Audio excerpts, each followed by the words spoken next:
Պարոն վարչապետ, այս ընտրություններն ուղեկցվեցին ընտրակաշառքների մասին բազմաթիվ բացահայտումներով ու դրսից պարտադրված մարդկանց բերելու քվեարկելու համար տեղեկություններով, հետաքրքիր է կա պատկերացում կամ մեխանիզմ պատկերացնելու համար, թե դա որքանով է հասնել ընտրության արդյունքների վրա, ու նաև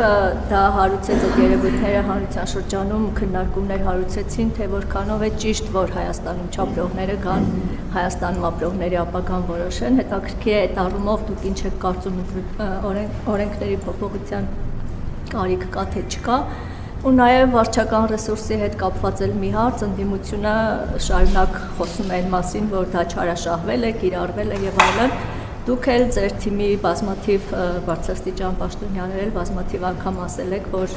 նման հանձնարարական չի եղել, բայց հետաքրքիր է կա ուսումնասիրություն, թե տեղերում ինչպիսի ինքնագործունեություն է եղել, ինչքան այդպիսի դեպքեր կա։ Շնորհակալ։ Դե ինչ որ ասում եք, իրավապահ մարմինների եւ համապատասխան մարմինների քննության հարց է, մենք էլ իհարկե ականջալուր կլինենք եւ տեսնենք, թե ինչի մասին է խոսքը, բայց ես ուրիշ բանի վրա եմ ուզում ձեր ուշադրությունը հրավիրել, իհարկե այդպիսի վիճակագրություն էլ չկա, բայց ես չեմ կարծում, թե Հայաստանում եղել է երբևէ որևէ նախընտրական process կամ քաղաքական process, որտեղ, ասենք, օրինակ հանրապետության գործող ղեկավարը կամ հնարավորապես որևէ քաղաքական գործիչ ավելի շատ տեղ է այցելել եւ ավելի շատ ելույթ է ունեցել եւ ավելի շատ մարդկանց հետ է շփվել։ Այսինքն, եթե վարչական ռեսուրսի վրա ընդհանրապես հույս կամ հաշվարկ դրած լիներ որևէ մեկը, ինչ իմաստ ուներ այդքան էներգիա ծախսել, այդքան գնալ եւ այդքան իմ հույսը եղել եւ շարունակում է մնալ Հայաստանի Հանրապետության քաղաքացին եւ նրա հետ երկխոսությունը ես ուրիշ գործիք քաղաքականության մեջ ոչ ունեցել եմ, ոչ ունեմ, ոչ էլ կունենամ։ Ինչ վերաբերվում է պատերազմի եռագլուխ կուսակցությանը, ես վստահ եմ առանց ընտրակաշառքի նրանցից ոչ մեկը խորհրդարան անցնելու շեմը չէր հաղթահարի։ Եվ ես ուզում եմ ասել նաև, որ այստեղ տեղի ունեցածի մեջ նաև դատաիրավական համակարգի պատասխանատվությունն է, որովհետև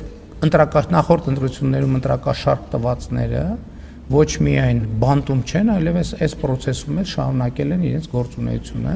եւ դատաիրավական համակարգը պետք է հանրությանը պատասխաններ տա։ Եվ հանրությունը պետք է ստանա հստակ պատասխան, ինչի է ֆինանսավորում ընդհանրապես դատաիրավական համակարգը, եթե հանցագործները շարունակում են փողոցներում ոչ միայն պատտվել, այլև իրենց հանցագործությունները շարունակել։ Եվ այս հարցերի պատասխանները ստանալու են։ Օրենսդրական փոփոխությունները հանրային պահանջ կա, ակնհայտ է, որ սահմանվի բնակության ցես քվեարկությանը մասնակցելու համար եւ կարծում եմ, որ պետք է ինչ-որ արձագանք տանք այդ հանրային պահանջին։